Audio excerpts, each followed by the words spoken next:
محمد بلال خان ہمیں اپڈیٹ کر رہے تھے۔ کراچی پولیس نے گل پلازہ کے تمام چوکیداروں کے بیانات قلم بند کر لیے۔ بیانات کو ریکارڈ کا حصہ بنایا جائے گا۔ چوکیداروں نے پولیس کو دیے گئے بیانات میں بتایا ہے کہ عام دنوں میں مارکیٹ کے دروازے 10:30 پر بند کر دیے جاتے ہیں، لیکن ہفتے کو مارکیٹ میں غیر معمولی رش ہوتا ہے۔ واقعے کے روز زیادہ تر خریدار بیسمنٹ میں موجود تھے۔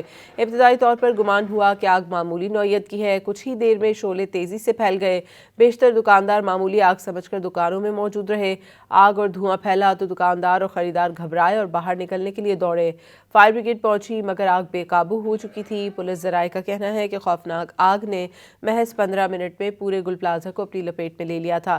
اس کے بعد نہ ہی کوئی اندر جا سکا اور نہ ہی کوئی باہر آ سکا۔ محمد بلال خان ہمیں اپڈیٹ کر رہے تھے۔ کراچی پولیس نے گل پلازہ کے تمام چوکیداروں کے بیانات قلم بند کر لیے۔ بیانات کو ریکارڈ کا حصہ بنایا جائے گا۔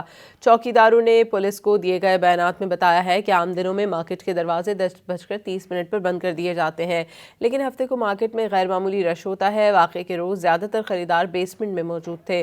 ابتدائی طور پر گمان ہوا کہ آگ معمولی نوعیت کی ہے۔ کچھ ہی دیر میں شعلے تیزی سے پھیل گئے۔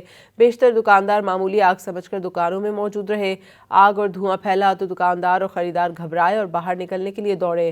فائر بریگیڈ پہنچی مگر آگ بے قابو ہو چکی تھی۔ پولیس ذرائع کا کہنا ہے کہ خوفناک آگ نے محض 15 منٹ میں پورے گل پلازہ کو اپنی لپیٹ میں لے لیا تھا۔ اس کے بعد نہ ہی کوئی اندر جا سکا اور نہ ہی کوئی باہر آ سکا۔